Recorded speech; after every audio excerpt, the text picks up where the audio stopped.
आते हैं तो हम पैनिक हो जाते हैं, और जब पैनिक हो जाते हैं तो और हम इसमें घुसते रहते हैं, चाहे विचार हो, चाहे सामाजिक परिस्थिति, चाहे अपने ईगो को लेके चले, हर जगह हम क्या करते हैं तो अंदर में ज्यादा जाते रहते, ज्यादा और पैनिक होते जाते हैं, और पैनिक होते, जितने पैनिक होते हैं उतने निष्फल होते जाते हैं, हारते जाते हैं, है ना। जहां जहां निष्फलता मिलती है हम पैनिक होना शुरू हो जाते हैं। तो इसके लिए एक बहुत बड़ा और एक इसका समाधान बहुत बड़ा इसमें है महाभारत महाकाव्य में। तो महाभारत में एक प्रसंग है, पांडव और कौरव के बीच में ये कुछ जूहा खेला जा रहा था, है ना। तो पांडव पहली बार, दूसरी बार, तीसरी बार ऐसे हारते गए, जैसे जैसे हारते गए वैसे वैसे वो और कुछ दाव पे लगाते रहे, कुछ और दाव पे लगाते रहे, अपनी पत्नी तक को दाव पे लगा दिया, कुछ नहीं बचा इसके पास। अब ये जो पैनिक होना और इसके बाद में जो इसका रिजल्ट आता है, जब इसका परिणाम हमें मिलता है, तो वो परिणाम को हम कैसे फेस करते हैं और कैसे करना चाहिए, दोनों चीजें महाकाव्य में बताई हुई है। जब पैनिक होते हैं तो हम कॉन्शियसनेस हमारी चली जाती है, हम इसमें ही डूबते रहते हैं।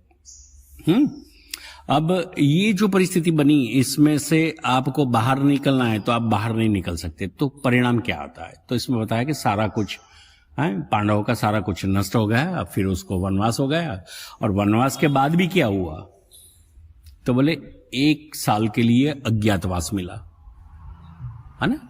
1 साल के लिए अज्ञातवास मिला, जहां उसे अपनी पहचान को छोड़ के जीना है।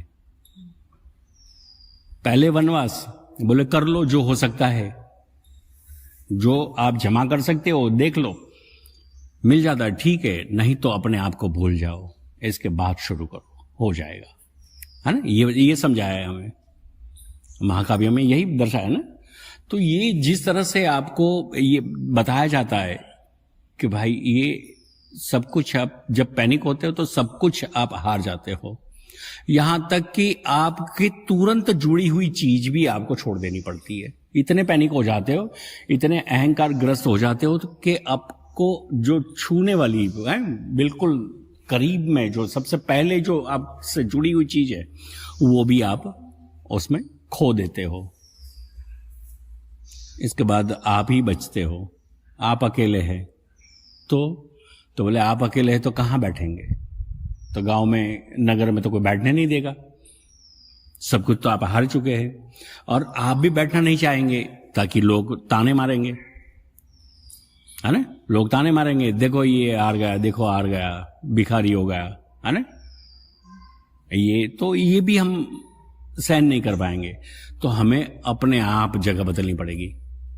तो कहीं व्यापारियों को, कहीं मतलब जो अपने धंधे पैसे में जो कुछ प्रयोग करते रहते, वो लोग कितनी बार ऐसे हारते, कितनी बार सब कुछ लूट जाता है उसका।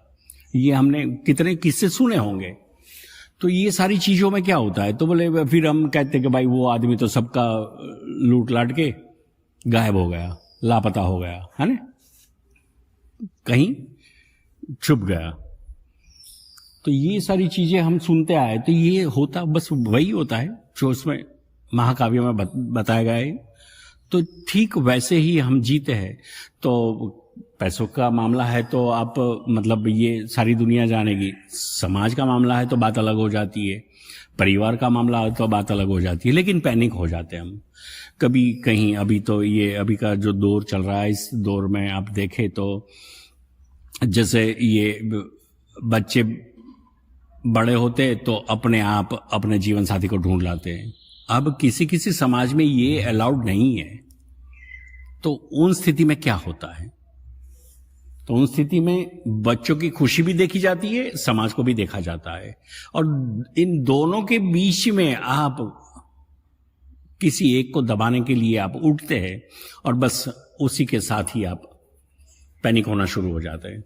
और फिर वही जो खेल हमने महाभारत में देखा, वही खेल हमारे साथ हो रहा है। हर वक्त हो रहा है ना। जब जब आप पैनिक होते हैं, या तो आपका स्वभाव हो गया ज्यादा पैनिक होना। वो नहीं, परसों एक छोटा बच्चा है, वो चेस खेल रहा था इसके पापा के साथ। अब बच्चा होगा 8-10 साल का और पापा होंगे 35 साल के, बहुत ऑब्वियस है। तो ये 35 साल का आदमी चेस की जो शतरंज की जो रमत है उसमें जो खेल सकता है, वो 10 साल का उतना नहीं खेल पाएगा। तो रात 9 बजे वो दोनों खेल रहे थे, बाप बेटा दोनों बैठे थे, खेल रहे थे। पहली गेम में बाप जीत गया, बेटा हार गया। अब सोने का टाइम रात का 9:30-10 का था, सुबह में उसे स्कूल भी जाना था। तो अब सोने का टाइम हो गया। अब सोने के टाइम पे उसने बोला कि नहीं, और एक बार खेल लेते। दोबारा खेला और हारे। धीरे धीरे 3-4 बार वो उस रमत में बेटा हारता गया। तो वो इतना पैनिक हो गया, बोले अब जीतूंगा नहीं तब तक मैं खेलेंगे। हाँ, अब ये परिस्थिति में उससे मतलब ये गुस्सा भी बहुत हो गया, ताकि ये पैनिक होना इसका मतलब ही यही है कि अहंकार जागृत हो गया। अभी 2-3 दिन पहले की बात है। तो ये ऐसे ही वो बच्चा उठा, जब तक जीता नहीं तब तक उसने तो 2 घंटे तक चेस खेला उसने रात को, 9:30 से 11:30 तक। फिर एक बार वो जीत गया, इतने में वो फिर बोले अब सो जाते हैं। फिर देर हुई उसको, सुबह उठने में भी देर हुई, स्कूल जाना ये वो सब, तो भागा भागी रही इसकी। तो ये जो कंडीशन है, हम भी यही करते रहते हैं, ऐसे ही पैनिक हो जाते हैं और पैनिक होने के बाद यही करते रहते हैं। जैसे हारते तो हम अपने क्या कहते हैं, दुगने जोर के साथ हम चलते हैं, है ना, डबल फोर्स के साथ हम इसमें लगते हैं। वो कहते हैं जो हारा हुआ जुआरी दुगना खेलता है ना। तो वो दुगना खेलते रहते हर चीज में, समाज में भी, परिवार में भी, कहीं बाहर में भी, राजदारों में। ये राजनीतिक है, सारे से क्या कर रहे हैं, यही कर रहे हैं। जैसे पैनिक होते उल्टा पुल्टा करने लगते तो उसमें और उसकी बेइज्जती हो जाती है ना। तो ये कंडीशन इसमें महाभारत में इतनी बखूबी से समझाया है कि ये होता है, इस कंडीशन में आप पैनिक होते हैं और पैनिक होने के बाद ये परिणाम आता है, और ये परिणाम का आपको ये परिणाम को ऐसे भोगना है। और इसको रिसेट कब करते हैं, तो बोले अज्ञातवास में जब जाते हो, आप अपने आप को जब भूलते हो तभी आप वापस रिसेट हो सकते हो, है ना। तो ये सारा मामला कैसा हुआ, बोले अहंकार और मन दोनों मिल गए। अहंकार और मन दोनों मिल गए। अब मिले हुए अहंकार और मन को जो मर्जी करते रहते और हम शरीर तक गंवा देते है ना। जो योद्धा होते हैं वो क्या करते, तो वो भी यही करते। रणभूमि में क्या करते, तो वही करते, निकल पड़ते। बोले इसको तो मैं इधर आप आता हूं, मैं उड़ा दूंगा, ये तो करूंगा, निकल जाते पैनिक होके। और जो समाज में या तो संसार में कहीं देखते हैं, हम राज्य में देखते हैं, तो कहीं कहीं ऐसे ऐसे लोग बनाए रखे हैं जो कभी आपको दिमागी तौर पे त्रास देते हैं। ऐसे लोग बनाए हुए समाज के, तो वो जाके त्रास देगा, उसे भी त्रास देगा, तो वो लड़ाते रहेंगे, वो त्रास देता रहेगा, तो वो त्रास देने में भी पैनिक हो जाता है। अपने उतरती जिंदगी को नहीं सोचता वो, बस ये करता रहता है, ऐसे आतंक भी मचाते रहते हैं। तो इससे ये पैनिक होने के लिए मोटिवेट किया जाता है, और ये खेल ऐसे चलता रहता है। और तो इसका परिणाम क्या है, तो बोले आपको हर जगह से आप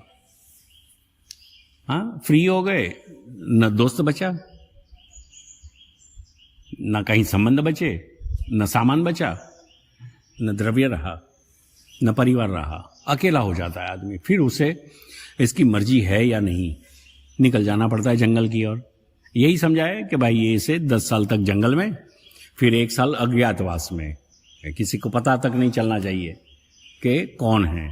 तो अज्ञात होना है तो इसका मतलब क्या है कि मैं है, मैं ये पढ़ा लिखा हूं, तो वो अज्ञात होना है तो वो छोड़ देना पड़ेगा। तो जो काम मिलता है वो करना है ना?